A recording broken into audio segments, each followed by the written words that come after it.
그래서 서울로 압송되어 온 목포파 장진석과 김동술이 TV 카메라 앞에서 반성 없이 뻔뻔한 모습으로 전 국민의 분노를 자아냈습니다. 근데 이제 재판에서 검찰이 사형을 구형하자 네, 안녕하세요. 유원대학교 경찰학부 염건웅 교수입니다. 범죄심리학과 재난과학 쪽도 연구를 하고 있는데 크게는 제가 이제 공공안전 분야를 연구하고 있고 또 강의를 하고 있다라고 생각하시면 될 것 같습니다.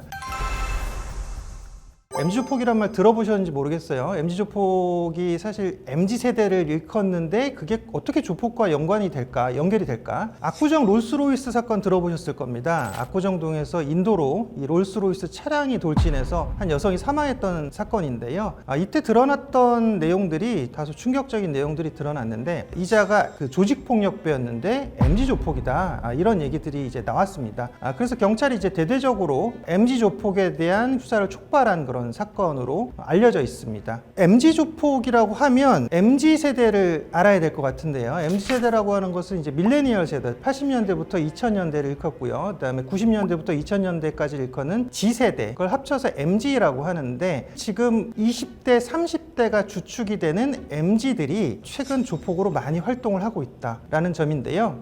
이 MZ조폭은 과거의 조폭들과 좀 다른 양상을 보이고 있습니다. 과거의 조폭이라고 하면 사실은 우리가 알고 있는 김두한, 시라소니 뭐 이런 사람들이 조선시대부터 이어져 온 그런 조폭의 계보를 쭉 이어오면서 사실은 물리적 폭력만을 행사하는 또는 조직의 이권을 취하기 위해서 뭐 보호비를 갈취하거나 자기들이 일정한 영역의 뭐 수익 사업을 운영하는 것들, 뭐 예를 들어 뭐 나이트클럽을 운영한다든지 도박장을 운영한다든지 이런 형태로 자신들의 자금원을 생성하면서 거기에 또 이제 자신들이 거대한 조직임을 드러내는 일종의 힘과 권력을 갖고 있는 모습들을 보였거든요. 그러니까 물론 이것이 정당한 힘과 권력은 아니지만 이런 조폭들이 결국은 물리적 힘을 동원해서 여러 가지 사회적인 악을 생성해내는 그런 역할들을 했다라고 봤을 때 최근에 MZ조폭들 같은 경우는 규모가 과거의 조폭들에 비해서는 좀 소규모화되고 있고 또 지능화, 광역화되고 있다. 이런 것들이 이제 가장 큰 특징이거든요. 왜냐하면 사실 그렇게 큰 조직이 지금 필요가 없다는 얘기죠. 과거에 같이 이제 자신들의 힘을 과시하면서 보호비를 갈취하고 그리고 자신들의 큰 힘으로써 어떤 세력에서 얻어내는 여러 가지 이권들이나 이익들이 있다고 봤을 때 지금 조폭들 같은 경우는 굳이 물리적 힘을 동원하면서 사람을 협박할 이유가 없다는 거죠. 왜? 지금 MZ조폭들의 주 수익원은 사기 범죄입니다. 이 사기 범죄는 무엇이 있냐? 예를 들어 뭐 리딩방 사기라든지 메타버스 부동산 뭐를 분양한다든지 아니면 중고차 거래를 한다든지 아니면 의료보험 보험 사기를 한다든지 이런 식으로 그러니까 사람들을 직접적으로 때리고 구타하고 협박하고 가둬놓고 이럴 필요가 없이 그냥 사람들을 속이면 된다. 다만 사람들을 속이는 데 있어서 어느 정도의 규모의 조직이 필요할 뿐이고요. 그 조직이 결국은 광역화되고 커지게 되면 결론적으로는 수사망에 걸릴 수밖에 없다는 얘기죠. MZ조폭 입장에서는 결국은 물리적인 폭력을 수반하지 않는 그런 범죄들, 결국은 사기 범죄들로 모든 수익들을 내고 있기 때문에 이 수익을 내면서 예를 들어 여기에 반발하는 피해자들을 일종의 약간 협박을 하는 정도의 힘만 과시하면 된다라는 거죠.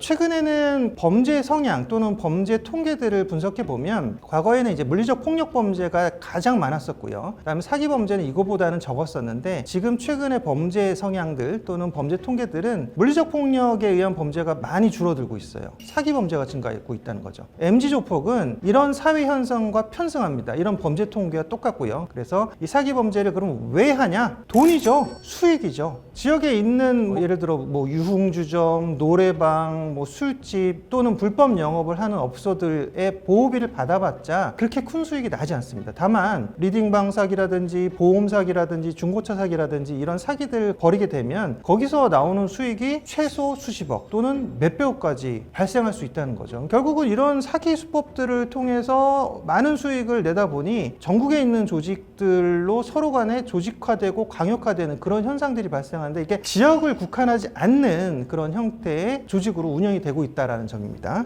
우리가 신흥 MZ조폭을 알기 이전에 과거의 우리나라의 이제 조폭들을 한번 역사를 돌아볼 필요가 있는데요. 우리나라 조폭은 크게 이제 4기로 정의할 수가 있습니다. 1기 조폭은 사실은 역사의 아픔을 겪었죠. 일제강점기 때 등장했던 이제 조폭을 우리나라 최초의 조폭, 1기 조폭이라고 정의를 할 수가 있습니다. 김두한을 비롯한 뭐 시라손이라든지 또는 고희경이라고 하는 뭐 구마적 또는 엄동욱이라고 하는 신마적 이런 사람들이 있는데 이들은 특징이 또 하나 있었습니다. 일제의 치하에서 우리 국민, 백성을 보호하는 역할을 했다. 그래서 1세대 조폭들은 주먹 이런 표현을 하는데 사실 조폭을 우리가 칭송하거나 찬양할 수는 없습니다. 왜? 조폭은 범죄와 연루되어 있고요. 그리고 또 조폭이 하는 그런 일들은 사실은 정상적인 법 테두리 안에서 하는 그런 일들은 아니죠. 다 모두 다 이제 불법과 연관이 되어 있고 이런 수익들은 사실은 범죄 수익으로 이어지고 국민들 또는 시민들을 괴롭히는 그런 역할들을 하기 때문에 사실 조폭을 우리가 찬양하거나 미화할 수는 없습니다. 다만 1기 조폭은 그래도 지금까지 이어져 왔던 조폭의 어떤 역사 중에서 그래도 가장 좀 정의롭지 않았나라고 좀 평가를 할 수가 있을 것 같아요. 당시에 하야시라고 또 들어보셨을 것 같아요. 과거에 우리가 뭐 김두한에 대한 뭐 영화도 나왔고 드라마도 나왔었잖아요. 야인시대 뭐 이런 드라마도 있었고 그다음에 장군의 아들이라는 그런 영화도 있었거든요. 그 영화에 보면 이제 김두한과 항상 대척점에 있는 사람이 하야시라는 사람이에요. 근데 그 하야시가 지금 그러니까 일본 그 조직폭력 우리가 야쿠자라고 부르거든요. 그 야쿠자의 두목인데 종로에서 김두한파와 티격태격 항상 이제 싸우는 모습을 보여줍니다. 근데 그 모습 안에서 보면 김두한은 항상 정의로운 모습들을 보이고 김두한 패거리는 백성들을 보호하는 그런 역할들을 해요. 그리고 또 일본 뭐 헌병들의 어떤 막 무자비한 탄압에도 김두한파를 비롯한 한국의 1세대 조폭들이 정의로운 모습들을 이제 보여주는 그런 내용들이 보입니다. 다만 여기서 이제 한국에 온 일본 야쿠자 조직들이 모든 이권을 갖고 있었기 때문에 사실은 조폭은 유지되기 위해서는 많은 운영 자금이 또 필요하거든요. 왜냐하면 인건비가 들어가야 되잖아요. 여기 조직에 속해 있는 자기 동생들을 먹여 살려고 용돈은 줘야 되는데 그런 것들이 좀 여의치 않았다. 그러다 보니까 이런 김두한파를 비롯한 한국의 1기 조폭들은 기반이 취약했다. 일본 야쿠자랑 또 우미간 앞에서 대결들을 펼치게 돼요. 그래서 일본패에 무참히 패하게 되고 다 이제 징병으로 끌려가면서 1기 조폭은 이제 와해되는 상황이 됩니다. 시장을 이제 보호해줘요. 시장 상인들을 보호해주면서 그 시장 상인들이 또 자발적으로 후원금 형태로 이런 1기 조폭들을 지원하기도 했었습니다. 또 자기들이 일종의 뭐 수익 사업을 유지하긴 했지만 사실 거의 이제 미약한 상태다. 거의 뭐 의협심 하나로만 조직을 운영했다라고 보시면 될 것 같아요. 정의감, 뭐 의협심, 탄압받는 백성을 지키겠다라는 이런 어떤 목적으로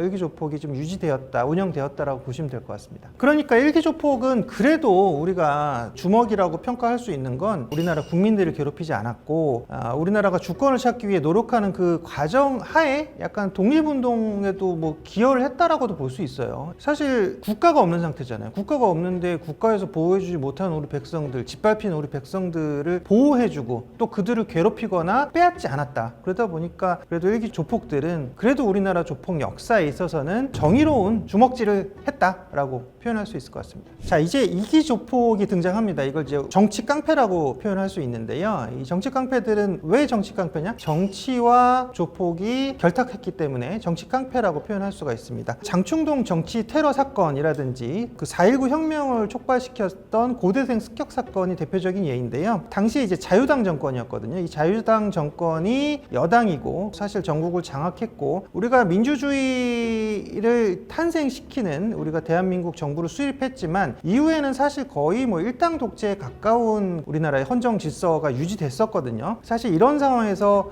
일당 독재 체제와 비슷한 정치 구조를 유지하기 위해서 자유당 정부와 결탁한 조폭들이 등장하기 시작합니다. 주로 그들이 하는 역할들이 뭐였냐? 정치권에서 이권을 받고 정치인들을 탄압하는 거죠. 그러니까 예를 들어 야당 의원들을 탄압하고 가서 폭행하고 또는 야당 의원들의 집회라든지 결사라든지 이런 자유들을 제한하는 역할들을 합니다. 민주주의 국가의 핵심은 집회 결사의 자유거든요. 그래서 언제든 민주주의에 대한 목소리를 낼 수 있다는 것이 민주주의의 어떤 바람직한 그런 그런 방향성인데, 이런 것들을 정치권에서 직접적으로 탄압하는 것이 아니라 조직폭력배를 시켰다. 그래서 조직폭력배들이 야당 정치인들 행사장에 나타나서 야당 정치인들과 관계자들을 막 두드려 패는 거예요. 막 때리고 막 폭행하고 막 쇠파이프로 막 사람들을 막 계속 짓밟으면서 이런 정치 행사들을 방해하는 거죠. 그러니까 자유로운 집회, 시위 또는 민주적인 목소리를 내는 것들을 탄압하는 역할을 이런 정치 깡패들이 수행했다라는 거죠. 그리고 이들이 또 하나 이때부터 우리의 이제 민주화 목소리들이 굉장히 높아지기 시작합니다. 그러니까 당시에는 이제 대규모 집회가 허용됐을 때거든요. 지금은 사실 우리가 국회의원 선거라든지 대통령 선거 때 대규모 집회라는 게 없어졌어요. 선거법이 바뀌었기 때문에 지금은 사실은 거의 SNS라든지 뭐 소규모 집회를 통해서 정치활동, 선거활동을 하는데, 과거에는 보면 서울 시내 한복판에 막 수만 명이 운집하는 또는 뭐 진짜 한 10만 명에 가까운 인파들이 운집하는 그런 정치 행사들이 이어졌었습니다. 그런 정치 행사장에 가서 이런 정치 깡패들이 난동을 피면서 아주 그냥 분위기를 살벌하게 만들어 버리는 거죠. 그러니까 국민들이 나가서 민주주의에 대한 목소리를 내지 못하도록 강압적이고 폭력적인 모습을 보여주면서 위협을 하는 그런 행동들을 서슴지 않게 했었다라는 거죠. 그래서 이들은 여기에 따라서 이제 여러 가지 이권들을 받게 돼요. 그러니까 뭐 예를 들어 뭐 호텔 카지노라든지 뭐 대규모 큰 주점 사업이라든지 당시에 이제 수익을 낼 수 있는 그런 이권들을 이들이 받는 조건으로 이런 정치 깡패들은 국민과 정치인들, 민주화 운동을 하는 사람들을 탄압하는 그런 모습들을 보여줬습니다. 사실 우리나라에서 이 깡패라는 이미지가 등장한 게 이 이기조폭 때부터거든요. 정치인의 앞잡이가 돼서, 정치인의 하수인이 돼서 국민을 탄압하고 억압하고 또 위협하는 나쁜 짓을 하기 시작했다. 그러니까 이들은 정치 깡패라고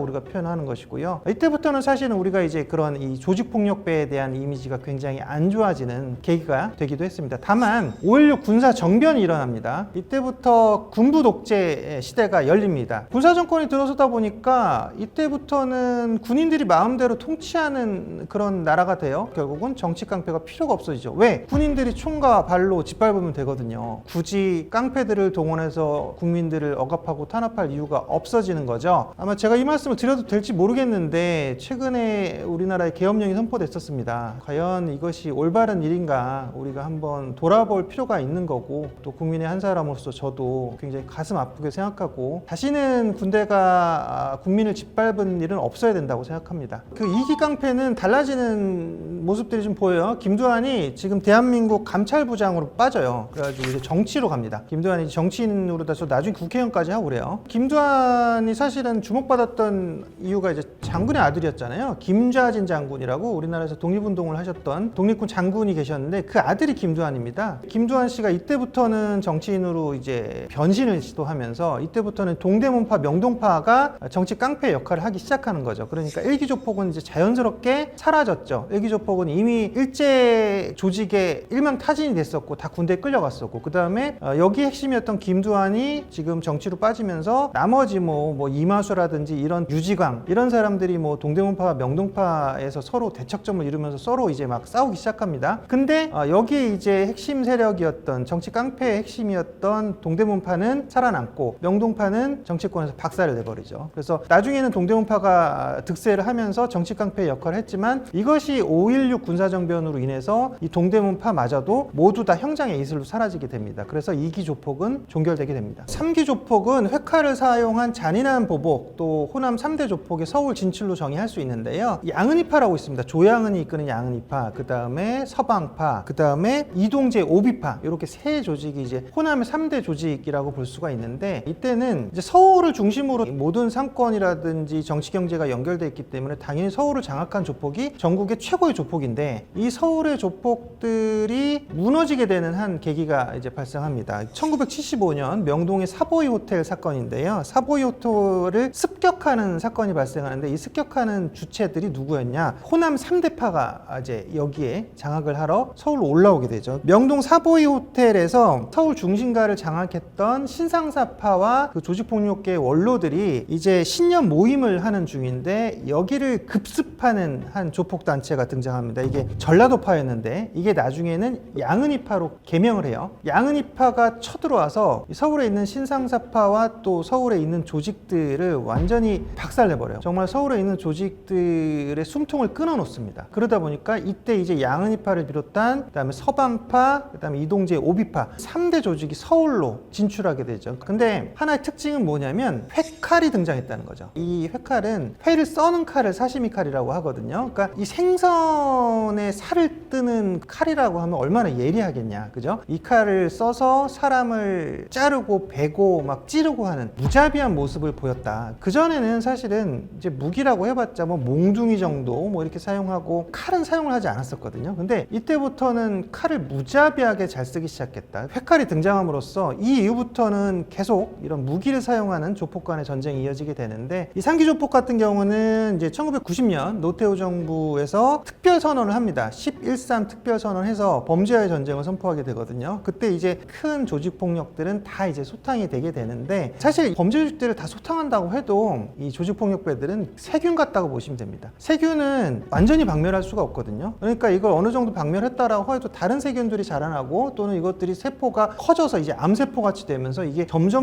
커지는 그런 모습들과 비슷하다라고 보시면 될 것 같은데, 그러니까 이 범죄와의 전쟁으로 조직이 일망타진됐다라고 했지만 또 작은 조직들은 그 안에서 자라나고 있었다라고 보시면 될 것 같습니다. 1986년에 있었던 서진 룸사롱 사건도 있습니다. 이것도 이 조폭 역사의 굉장히 중요한 사건 중에 하나로 우리가 얘기를 하고 있는데, 이 서진회관이라는 대형 룸사롱에서 조직원 출소를 축하하던 만보파 일행이 있었는데, 넓은 방으로 바꿔달라는 요구를 했는데 종업원들이 이제 거부를 하자마자 이제 폭행을 하기 시작합니다. 그래서 막 울면서 나온 조직원들이 자초지종을 설명하면서 이제 서울 목포파 조직원들에게 얘기를 했더니 분노하게 되죠. 그래서 목포파 일행들은 야구방망이랑 칼로 무장하고서 그 만보파 4명을 살해하게 됩니다. 4명의 시선을 한 병원 수술실 앞에 내려놓고 교통사고 환자요 라고 하고 고함을 치고 도망갔다 그래요. 그래서 이제 수사 시작을 하면서 목포파 일당들은 자수를 했는데, 조직원들이 위장 자수를 하는 등 수사에 혼선을 주기 위한 행동들을 했지만 모두 결국은 검거됩니다. 그래서 서울로 압송되어 온 목포파 장진석과 김동술이 TV 카메라 앞에서 반성 없이 뻔뻔한 모습으로 전 국민의 분노를 자아냈습니다. 근데 이제 재판에서 검찰이 사형을 구형하자 엉엉 우는 모습도 보여줘요. 그래서 참 사람을 그렇게 잔인하게 살해한 사람들이 사형을 하겠다라고 했더니 그런 당당했던 조직폭력배의 모습은 어디 가고 약한 그 인간의 본성을 보일 수밖에 없던 그런 장면이었습니다. 그래서 이제 뭐 조폭의 어떤 환상에 빠져서 객기를 부리다가 군사정권 하에서 경찰 아래서 엄청난 신문도 받게 되고요. 또 이후 이제 방송 내내 고개를 숙이고 나오기도 했고요. 서진 룸사롱 사건도 이 조직폭력배 간의 이제 잔혹한 전쟁이라고 표현할 것 같아요. 이제 또는 보복 이런 행위들을 보여주는 사건이라고 볼 수 있습니다. 우리나라가 강남이 개발되기 전이었어요. 그래서 이기조폭들 조직의 이름을 보면 어디가 우리나라의 이제 경제 중심지였는지를 알 수가 있는데, 명동파, 동대문파였거든요. 그러니까 강북이 중심이었다. 그러니까 이 조직폭력배 같은 경우도 당연히 수익이 많은 지역에서 활동을 할 수밖에 없고요. 강북을 중심으로 이런 서울 조폭들이 그런 주도권을 잡고 있었습니다. 다만 이제 목포에 있는 변방에 있는 3대 조직, 양은이파라든지 서방파라든지 이제 오비파라는 그런 조직들은 호남에 있었던 그 시절에는 사실은 뭐 이권 사업이 변변치 않았어요. 근데 이들은 나름 체계화된 어떤 조직 강령을 갖고 있고, 또는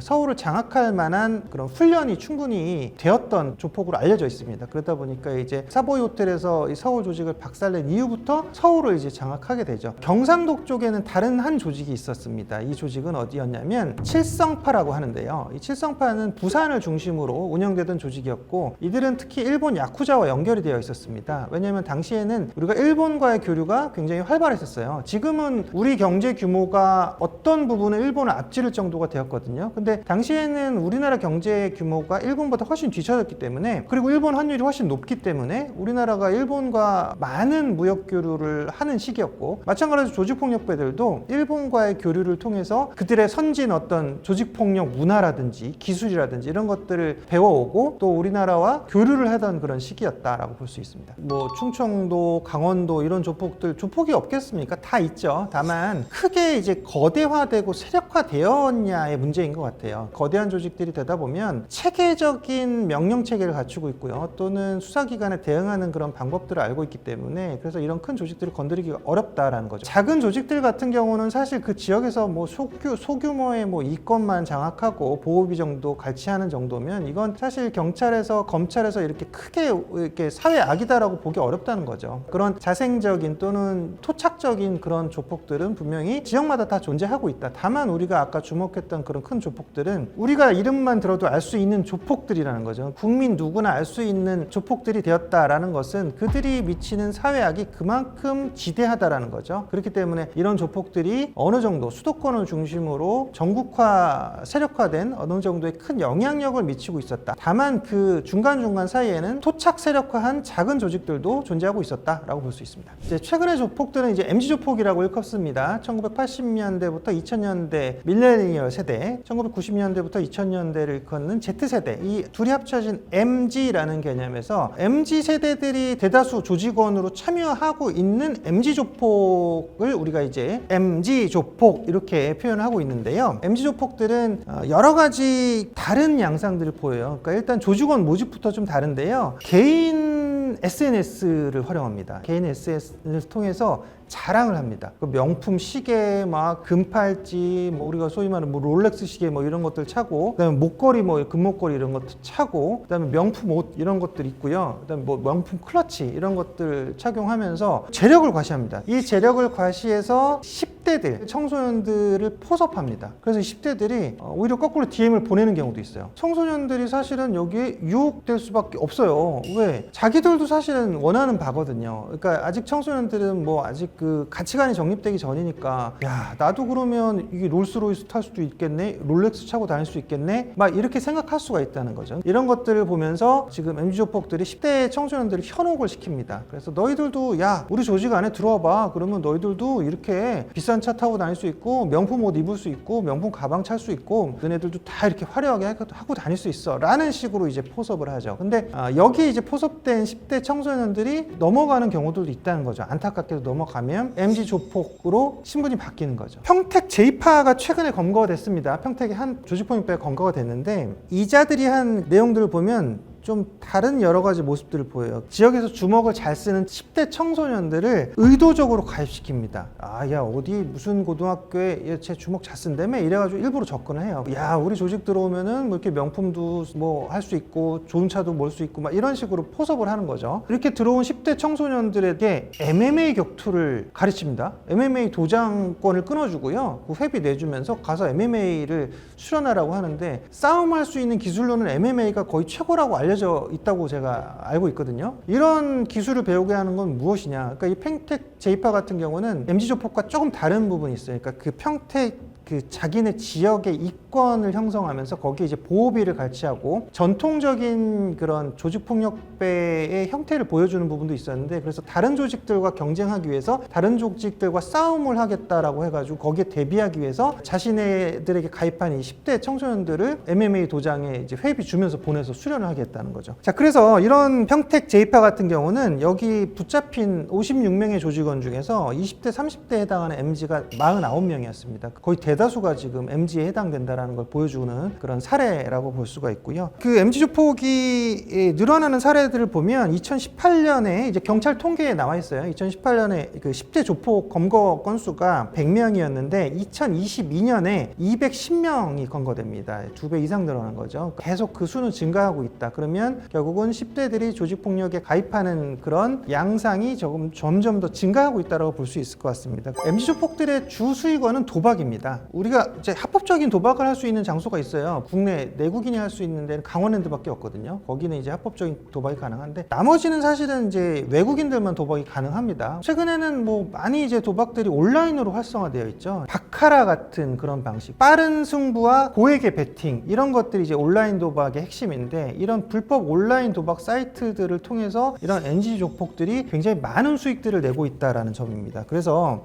이런 도박 사이트를 운영하는 거의 대다수들이 이제 MZ 조폭들이고요. 이런 불법 온라인 도박 사이트는 중국에서 보통 만들어 옵니다. 이거 뭐 사실은 뭐 3천만 원, 5천만 원 정도면 이 사이트 만들 수 있다 그러더라고요. 그 다음에 이 서버들이 다 해외 계정으로 돌려놨어요. 그러다 보니까 온라인 도박이 고액 베팅을 하는 불법 도박이라고 하더라도 수사기관에 추적하기 굉장히 어려워요. 그래서 이런 것들을 통해서 MZ 조폭들이 굉장히 많은 수익을 내고 있다. 과거에도 이런 사례가 있긴 했었어요. 과거에 우리 뭐 바다 이야기 아마 들어보셨을 거예요. 과거에 MZ 조폭 이전의 조폭들이 바다 이야기를 통해서 굉장히 많은 불법 도박 자금을 벌어들입니다. 그래서 우리가 뉴스 기사에 났던 건데 마늘밭을 팠는데 마늘밭에서 돈다발이 100억이 나왔던 적이 있거든요. 과거의 조폭들은 이렇게 돈을 갖다 놓을 데가 없는 거죠. 은행 갖다 놓으면 자금이 추적되겠죠. 그러니까 마늘밭에다가 돈을 감춰놨던 그런 시절이 있었다는 거죠. 아니면 해외 은행으로 우회시켜요. 지금 조폭들은 그럴 필요가 없어요. 온라인 도박 사이트 만들어도 경찰이 추적하기 굉장히 어렵고, 그 다음에 온라인 도박 사이트는 굉장히 간단한 게임을 통해서 굉장히 많은 베팅을 하게 만듭니다. 그리고 얘들은 처음에 일부러 져줘요. 져줘서 사람이 재미가 있게 만들죠. 그래서 점점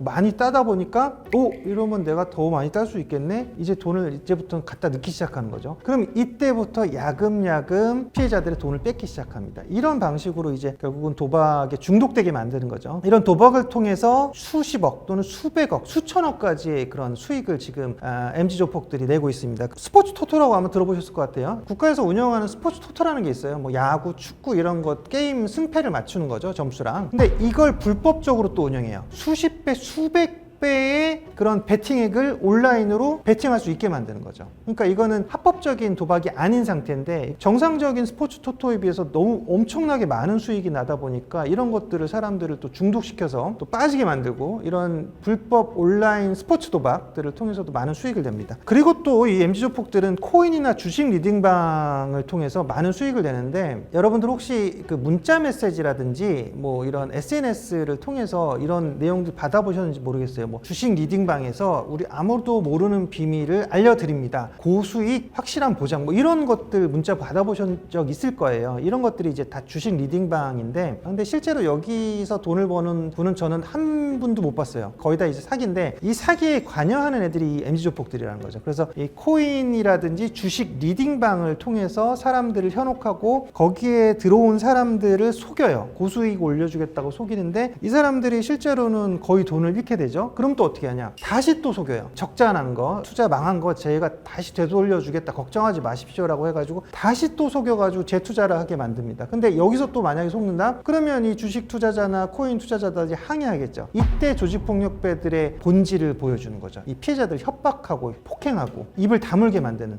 그런 역할들이 조직폭력배의 어떤 본질적인 그런 원초적인 모습들도 보여준다는 거죠. 최근에 수사기관들이 이 MZ 조폭도 잡기가 어려운 게 메타버스 부동산 투자. 메타버스가 가상 공간이에요. 근데 가상 공간에서 부동산 투자를 하래요. 저도 사실은 그 기성세대다 보니까 이 가상 공간 메타버스에서 어떻게 부동산을 사지라는 생각을 했었거든요. 근데 이제 지금 그게 가능한 세상이 됐어요. 메타버스에 부동산 투자를 하는 시대가 됐어요. 근데 이거마저도 사기를 친다는 거죠. 그다음에 NFT 들어보셨죠? NFT 조각 투자 뭐 이런 것들도 하고요. 그다음에 코인 선물, FX 마진 거래 이런 것들도 하는데, 그러니까 신종 사기 거래가 결국은 IT 기술의 발전과 통신 기술의 발전과 더불어서 MZ 조폭이 여기에 결합됐다라고 보시면 될 것 같아요. 이들은 새로운 온라인 IT와 개발한 사기 수법을 계속 개발해내고, 그들의 자금은 불법적으로 코인으로 받는 거예요. 그러니까 자금 추적이 안 돼요. 이런 식으로 하다 보니까 잡힐 일이 없죠. 그래서 이런 MZ 조폭들이 계속적으로 수익 사업을 충분히 지금 많은 수익을 낼 수 있는 그런 환경이 조성되다 보니까 결국은 MZ 조폭들이 이제 최근에 많이 이제 증가를 하고 있다. 또 하나 말씀드리면, 이들이 기업형으로 진화하고 있습니다. 이제 보험 사기들을 하는데, 브로커, 보험 설계사랑 조직폭력배가 보험 사기 총책으로 환자를 모집하고, 그 다음에 보험사와 연관된 병원에서 뭐 진단서를 발급하는데, 가짜 이런 진단서를 통해서 의료보험을 청구하는 거죠. 이게 뭐 수십억 정도의 또 의료보험을 청구했던 그런 사례들도 있었거든요. 그래서 결국은 보험 사기들도 최근에 여러 가지 이제 그 신종 MZ 조폭의 범죄 형태로 등장하고 있고요. 그 다음에 또 중고차 거래 사기. 범죄도시라는 영화 보시면 거기 초롱이라는 조폭이 하나 나와요. 그 초롱이가 중고차 사기 하거든요. 차량 성능이 월등히 떨어진 차량을 막 고가에 팔기도 하고, 특히나 이제 수입차들을 많이 사기에 이용을 하거든요. 또는 이제 수입차로 일부러 사고를 낸 다음에 보험금을 청구하는 보험 사기들도 하는데, 그 초롱이 모습을 보면 지금 그게 딱 MZ 조폭이라고 볼 수가 있어요. MZ 조폭과 과거의 조폭의 차이점들이 있습니다. 과거의 조폭은 조직 형태가 단일 조직이었다면 MZ 조폭은 점조직으로 운영되고요. 그 다음에 수익 구조가 과거 조폭은 상권 관리를 위주로 했다. 했다면 MG조폭은 온라인 범죄를 위주로 합니다. 그리고 인력 구성이 과거 조폭은 지역을 기반으로 했다면 MG조폭은 또래를 중심으로 운영을 합니다. 그리고 인력 충원 방식에 있어서도 과거 조폭은 지역 간 추천을 통해서 운영을 했다면 MG조폭은 온라인 접촉을 통해서 운영을 합니다. MG조폭은 지능화, 광역화된다는 특징이 있습니다. 그러니까 그만큼 잡기 어렵다는 얘기예요. 이 MG조폭들이 하는 그런 수익은 주로 사기 범죄를 지능화, 광역화해서 전국 단위로 이들이 이제 온라인으로 사기를 치기 때문에 이런 것들을 잡기가 상당히 어려운 부분이 있어요. 그러니까 옛날에 이제 조폭들 같은 경우는 그냥 강력반 하나 투입하면 끝장내거든요. 근데 지금 조폭은 광역화, 지능화된 이 조폭들을 잡기 위해서는 지능범죄팀,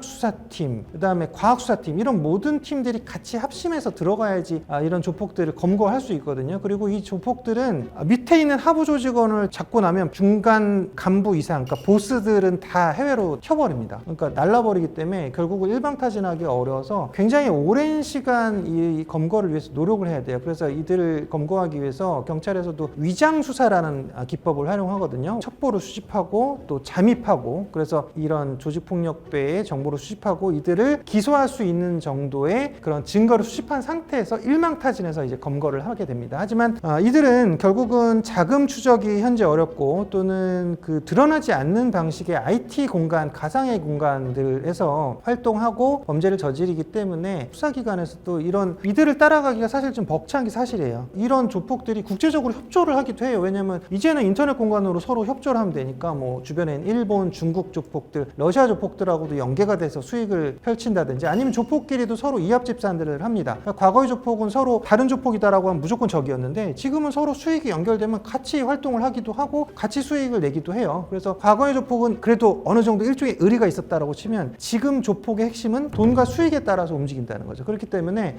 이런 많은 돈과 수익을 발생시키고 이들은 점조직화되어 있기 때문에 경찰이 추적하게 되면 이들은 또 언제든지 조직을 해체하고 또 갑자기 잠수를 탑니다. 잠적했다가 다시 또 등장해가지고 다시 또 동일한 범죄를 저지르기 때문에 굉장히 검거하기 어렵지만, 그럼에도 불구하고 뭐 경찰과 검찰에서 많은 또 수사 기법을 또 개발하고 조직 범죄를 검거하기 위한 많은 노력을 기울이고 있으니까 시청자 여러분들께서도 안심하시고, 다만 뭐 이런 어떤 범죄들에 노출됐다, 아니면 범죄 피해를 보셨다라고 하면 주저없이 112 신고를 하셔가지고 빨리 구제 조치 받으시고요, 또 피해 보호 조치를 받으시기 바랍니다. 마지막으로 염건웅 교수였습니다. 감사합니다.